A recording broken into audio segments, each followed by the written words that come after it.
नमस्कार, आपका स्वागत है। चलिए जानते हैं देश दुनिया की तमाम बड़ी खबरों को सिर्फ 10 मिनट में। लेकिन इससे पहले आप कहां से न्यूज़ देख रहे हैं हमें कमेंट में बताना ना भूलें, और इस वीडियो को लाइक नहीं किया है तो लाइक करके चैनल को सब्सक्राइब करें। अयोध्या में बाबरी मस्जिद की जगह बनने वाली मस्जिद का नक्शा खारिज किया गया। ये मस्जिद राम मंदिर से करीब 25 किलोमीटर दूर है, जो सोहावल तहसील के धनीपुर गांव में प्रस्तावित है। अयोध्या में 6 साल बाद भी 8 विभागों ने एनओसी नहीं दी। 5 एकड़ जमीन मिली थी।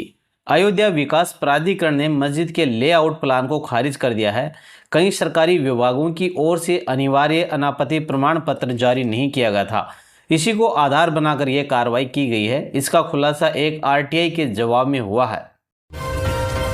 राहुल बोले, वोट चोरी बेरोजगारी का सीधा रिश्ता, युवा भविष्य के लिए संघर्ष कर रहे हैं। मोदी इमेज बनाने और अरबपतियों को फायदा दिलाने में बिजी हैं।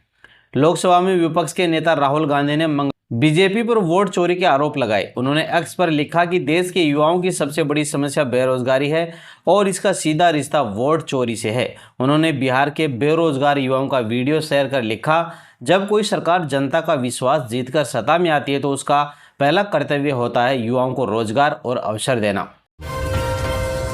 राष्ट्रपति द्रौपदी मुर्मू ने 71वें राष्ट्रीय फिल्म पुरस्कारों में अभिनेता मोहनलाल को भारतीय सिनेमा के सर्वोच्च सम्मान दादा साहब फाल्के पुरस्कार से सम्मानित किया।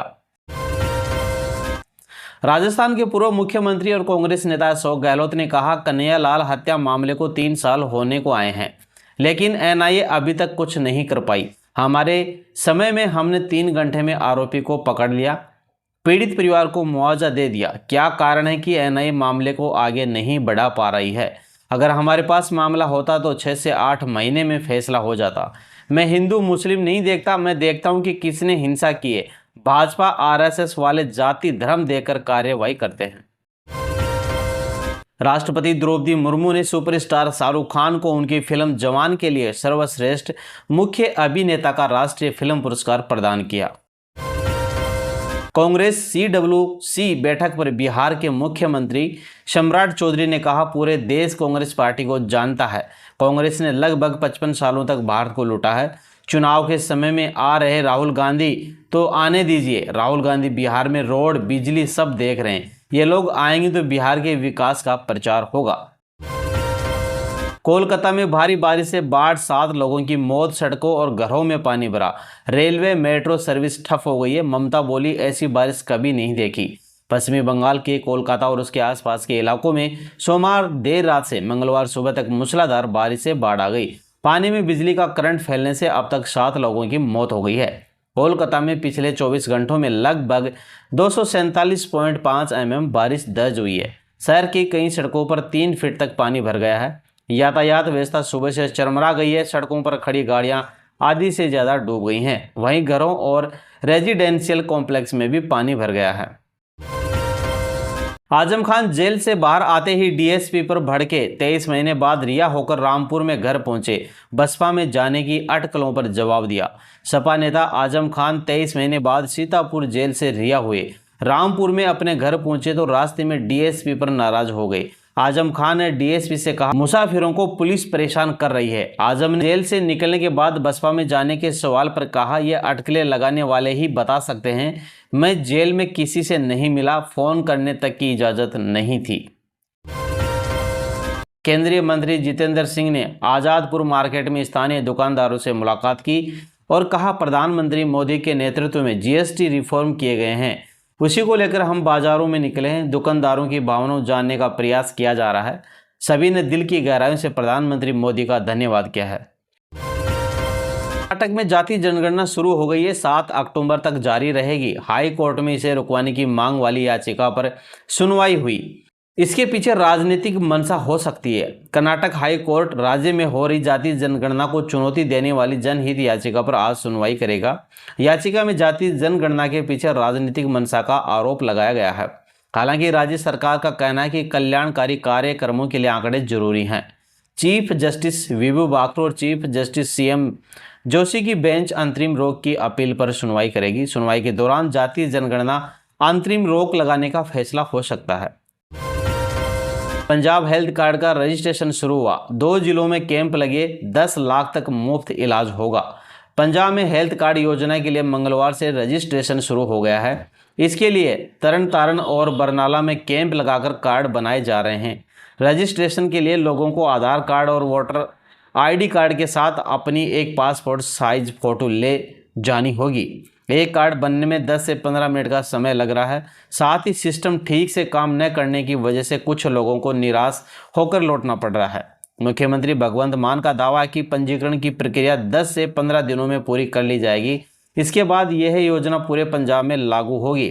इस योजना में हर साल 10 लाख रुपए तक का मुफ्त इलाज मिलेगा। गैंगस्टर गोदारा गोल्डी बोले लॉरेंस देश का गद्दार है। दावा, भाई को बचाने को अमेरिका का खबरी बना। फेम के लिए सलमान खान को मारने की बात की।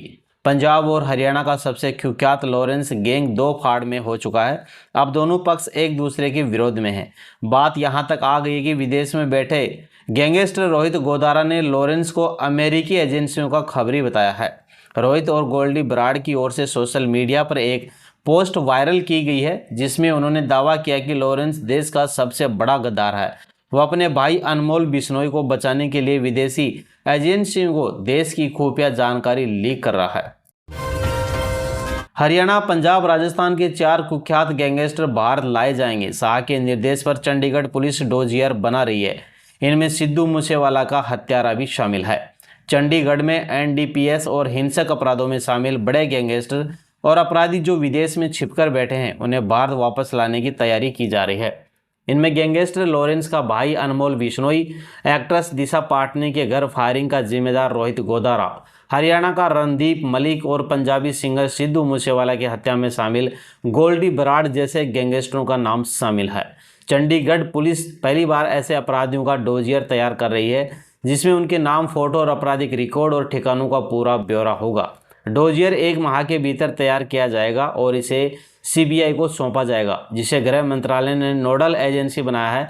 इस तैयारी में शहर के सभी police station, operation cell, district crime cell और एंटी नार्कोटिक्स टास्क फोर्स शामिल है। सपा प्रमुख और सांसद अखिलेश यादव ने कहा, सपा नेता आजम खान जेल से रिहा हो गए हैं। मैं इसके लिए न्यायालय का आभार व्यक्त करता हूं। हम समाजवादियों को विश्वास था कि न्यायालय न्याय करेगा। हमें उम्मीद है कि आने वाले समय में भाजपा द्वारा कोई भी झूठा मुकदमा दर्ज नहीं किया जाएगा और कोई अन्याय नहीं होगा। एक अधिकारी को बार बार सेवा विस्तार दिया जा रहा था। ये समाजवादियों के लिए खुशी की बात है कि वह रिहा हो गए हैं। तेज प्रताप बोले, दम है तो बीजेपी छोड़कर अकेले चुनाव लड़े चिराग पासवान। चुनाव से पहले 1799 पदों पर होगी दरोगा की बहाली। गिरिराज ने तेजस्वी को कपूत बताया। बिहार चुनाव की तारीखों का कभी भी ऐलान हो सकता है। पॉलिटिकल पार्टियां लगातार कैंपिंग में जुटी हुई हैं। बड़े नेताओं का दौरा भी जारी है। तेज प्रताप यादव ने चिराग पासवान को खुली चुनौती दी है। चुनाव से पहले बिहार में दरोगा की बहाली निकली है। 1 करोड़ से ज़्यादा महिलाओं को नीतीश देंगे 10-10 हज़ार रुपये हर महीने। चुनाव से पहले महिलाओं को क्यों दे रहे हैं पैसे? तेजस्वी प्रशांत किशोर के पास है और क्या प्लान? नीतीश सरकार इसी सप्ताह 1 करोड़ से ज़्यादा महिलाओं के खाते में 10-10 हज़ार रुपये ट्रांसफ़र करेगी। मकसद महिलाओं को आर्थिक रूप से मजबूत करना है। पर अंदर की बात है कि सरकार इस योजना के सारे चुनाव में महिलाओं वोटरों को लुभाना चाहती है। टॉप 3 कंपनियों ने एक दिन में 51,000 कारें बेची। जब से GST घटी है तो दाम 4 साल पहले के बराबर हुए। मारुति का 30 साल पुराना रिकॉर्ड भी टूटा है। देश की top 3 automobile company Maruti, Hyundai और टाटा मोटर्स ने नवरात्रि के पहले दिन रिकॉर्ड 51,000 से ज़्यादा कारें बेची। GST की नई दरें 22 सितंबर से लागू होने की वजह से कार की कीमतें 4 साल पहले के बराबर पहुँच गई है। इसके अलावा कंपनियां 10% से ज़्यादा फेस्टिवल डिस्काउंट भी दे रही हैं। कारें सस्ती होने के बाद कंपनियों ने रिकॉर्ड बिक्री दर्ज की है। फ्लाइट के लैंडिंग गियर में छुपकर दिल्ली आया 13 साल का लड़का।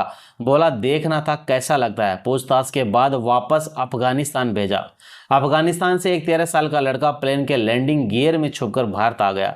ये घटना रविवार 21 सितंबर की है। अफगानिस्तान की केम एयरलाइन की फ्लाइट QR 4401 काबुल के हामिद करजई एयरपोर्ट से भारतीय समय अनुसार सुबह 8:45 बजे रवाना हुई और सुबह 10:30 बजे दिल्ली के इंदिरा गांधी इंटरनेशनल एयरपोर्ट के टर्मिनल 3 पर उतरी। संयुक्त राष्ट्र महासभा के 80वें सत्र में अमेरिकी राष्ट्रपति डोनाल्ड ट्रंप ने कहा, सिर्फ 7 महीनों की अवधि में मैंने 7 अकल्पनीय युद्धों को समाप्त कर दिया है। इनमें कंबोडिया और थाईलैंड, कोसोवो और सर्बिया, कांगो और रवांडा, पाकिस्तान और भारत, इजराइल और ईरान, मिस्र और इथियोपिया, आर्मेनिया और अजरबैजान शामिल हैं। पराली जलाने पर सख्ती, नियम तोड़ने पर भारी जुर्माना और FIR होगी, कड़े आदेश जारी हुए। हरियाणा में पराली जलाने पर प्रशासन ने सख्त रुख अपनाते हुए किसानों पर जुर्माना, FIR और MSP रोकने जैसे कड़े कदम तय किए हैं। उपायुक्त डॉक्टर हरीश कुमार वशिष्ठ ने पराली प्रबंध को लेकर जागरूकता और निगरानी बढ़ाने के निर्देश दिए हैं। और अंतिम बड़ी खबर है, रुपया रिकॉर्ड ऑल टाइम लो पर आ गया है। डॉलर के मुकाबले 10 पैसे गिरकर 88.49 पर पहुंचा। विदेशी सामान महंगे होंगे। रुपए में गिरावट का मतलब है कि भारत के लिए चीज़ों का इंपोर्ट महंगा होना है। इसके अलावा विदेश में घूमना पड़ना और भी महंगा हो गया है। मान लीजिए कि जब डॉलर के मुकाबले रुपए की वैल्यू 50 थी, तब अमेरिका में भारतीय छात्रों को 50 रुपये में $1 मिल जाता था। अब $1 के लिए छात्रों को 88.49 रुपये खर्च करने पड़ेंगे। इसी से फीस से लेकर रहना, खाना और अन्य चीज़ें महंगी हो जाएंगी। तो दोस्तों, ये हैं आज के मुख्य समाचार। और आप चैनल पर नए हैं तो चैनल को सब्सक्राइब कर लीजिए, साथ ही वीडियो को लाइक करें। जय हिंद।